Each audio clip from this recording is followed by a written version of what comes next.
What you see here is a TensorFlow image segmentation model running in OptimEyes Developer on an RTX 3060 Ti. The model is named MOSAIC.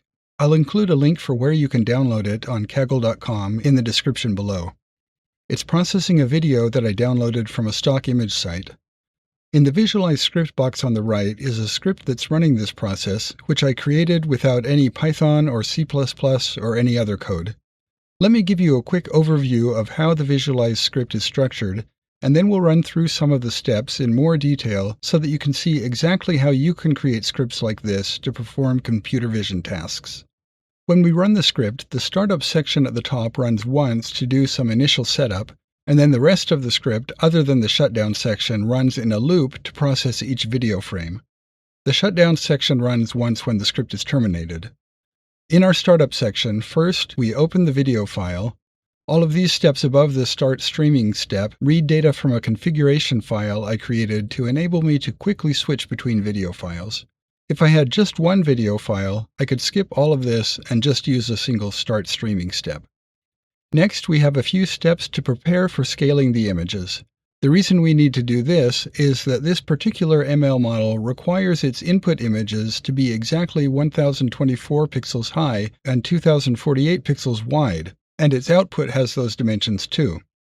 My input videos aren't all the same size, so I'll start by reading some sizing information from my configuration file.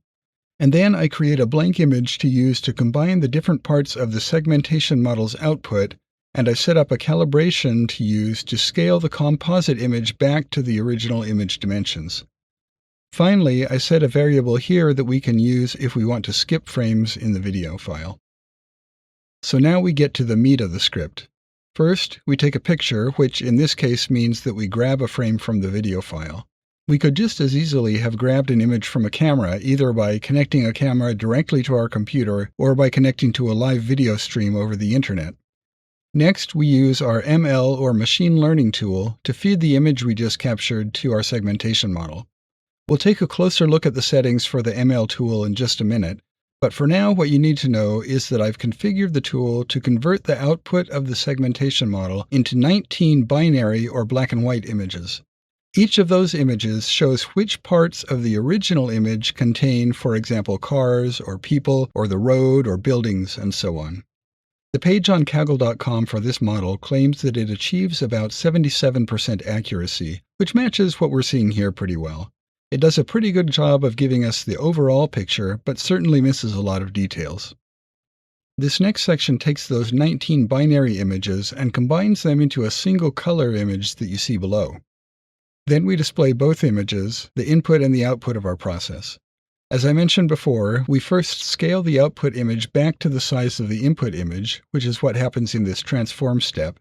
Then I run a Gaussian blur to smooth the edges of the output image. That isn't strictly necessary, of course, I just prefer how it looks that way. And then these two viewport steps are where the two images are positioned on the screen and displayed. Finally, I added a section that enables us to skip video frames if we want to, so that the video runs at a more natural-looking speed. If we were using a live video feed from a camera, this wouldn't be necessary. We'd just process the video frames as they came in, automatically skipping any that came in too fast for us to keep up. Also, I've added this if-then step to enable me to turn off the skipping of frames if I want to see every frame of the video processed. So that's the big picture of what's going on. But let me hit one last detail before we look at the settings for the ML tool. Each of these change steps adds one of the colors to our composite image. For example, the Change Car step adds the red color wherever the segmentation model thought there was a car in the image. The tool does that by using the binary image output of the segmentation model as a mask image to apply the color to the composite image. So, for example, this image, IMG 1, 2, 13, is black in all the places that the model thought there was a car in the picture.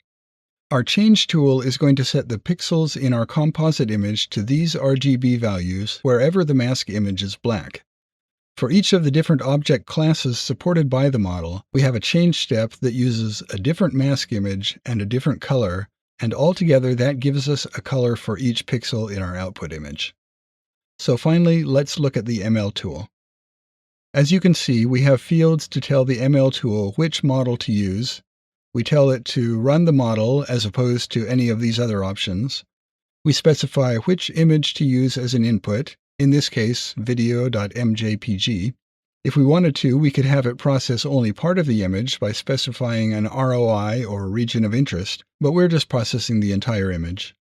We specify the name of the input operation, which for this model is serving default inputs. We specify the size of the input image, which tells the ML tool to scale the input image to this size before handing it off to the segmentation model. If the model didn't require a specific image size, we would have just left these fields blank. Then we have a few fields to tell the ML tool what format the model needs the image to be in. If necessary, the tool will convert the image to the format we specify before handing it to the segmentation model. And then we tell the tool how we want it to process the segmentation model's output. ML models typically have multiple outputs, and we don't necessarily want to process all of them, so here we can list just the ones that we want processed. In this case, we want to process the outputs named stateful partition call 0 and stateful partition call 1. Lovely and super descriptive names, yes, I know. It is what it is. The first output, stateful partition call 0, gives us the dimensions of the model's outputs, which, as you can see, are the same as the dimensions of the input image. Technically, we really didn't need to process this output, but it's there in case we feel like giving it a look. The important output is the second one, stateful partition call 1. The first thing to understand is that the segmentation model itself does not generate the mask images that we were looking at before. What it actually outputs is sort of like a single image with 19 different color planes, one for each of the classes of objects that the model divides the image up into. You can think of it sort of like an RGB color image, which contains 3 numbers for each pixel in the image. One number for how much red is in the pixel, one for how much green is in the pixel, and one for how much blue is in the pixel. The difference is that instead of 3 numbers per pixel for red, green, and blue, the output of the segmentation model has 19 numbers per pixel, each of which indicates how likely the model thinks it is that that particular pixel is part of, for example, a car or a person or the road. Each of the 19 numbers for each pixel represents the probability for one of those classes. Now, you might wonder how our ML tool takes those probabilities and turns them into a bunch of black and white images. And I'm going to show you that, but first let me show you something a little bit different that we could have done. Instead of making black and white images, we could have turned the numbers into grayscale images, where brighter pixels indicate a higher probability that the pixel was a member of a particular class, and darker pixels represent a lower probability. For example, if I change this setting here from ITM to ISM255 and click Process, now the image representing where cars are found in the image is grayscale instead of black and white. So let me explain that setting. The I tells our ML tool that we want it to turn the output of the ML model into an image. S tells the tool to apply the softmax function to the group of 19 values for each pixel. What that does is ensure that the values of those numbers are somewhere in the range 0 to 1, and that the total of the 19 numbers is 1, so that they can be treated as probabilities. The numbers that this particular model outputs are called logits, which means that they don't have a clearly defined range such as 0 to 1. Instead, all we can tell by looking at the logits is that the larger numbers are higher probabilities and the smaller numbers are lower. But we don't know whether, for example, the number 3.85 is a high probability or low just by looking at it by itself. Instead, we have to look at all 19 numbers together to see which are large and which are small. The softmax function performs a calculation that automatically scales the entire group of numbers into a clearly defined range, 0 to 1, and ensures that they total to 1 so that we can know exactly what each value means. So that's what the letter S does. It applies the softmax function. But in order to generate a grayscale image, we need the values to be in the range 0 through 255 rather than 0 through 1. So finally, we enter M255 to tell our ML tool to multiply each of the values it gets from the softmax function by 255. And with that, it generates a grayscale image. Depending on what you want your machine vision application to do, you might want grayscale images. But in this example, we need binary, black and white images to use as masks with our change tool to create a composite image. So instead of ISM255, we'll use the setting ITM, which tells the ML tool to generate an image by thresholding each value it gets from the segmentation model. That's what the T stands for. And for the threshold value or the threshold limit, instead of a specific number, we want to use the maximum value from each group of 19 numbers. So the M stands for maximum. If we had a specific value that we wanted to use for the threshold, we would have entered the digits instead of an M. But since we don't know what the maximum will be, and in fact the maximum won't be the same for each pixel in the image, we'll make things easy and just tell the ML tool to use the maximum value from each group of 19 numbers. I won't go into detail in this video for these settings, maximum rows, selection method, and the VES settings. Those relate to the visualize script or VES variables that the ML tool uses to pass the output data back to our script, but we're not actually using those in this case. What I do need to explain is this image base name setting. As you can see, it's set to IMG, which you may have noticed appears at the beginning of the names of each of the binary mask images that the ML tool created for us. The first number that follows IMG in the names is the number of the input image. It will always be 1 because the ML tool always sends one image at a time to the segmentation model.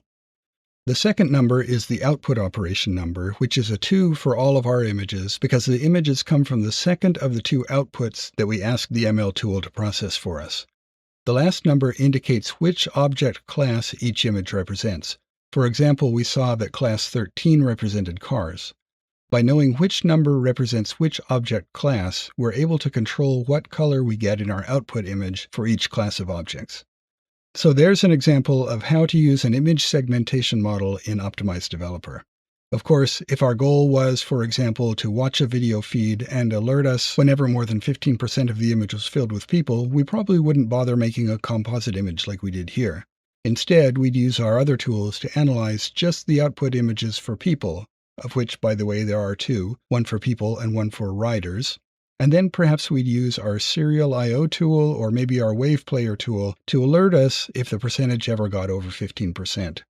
The important point is that you can see how to execute an image segmentation model and how to generate either grayscale or binary images from its output.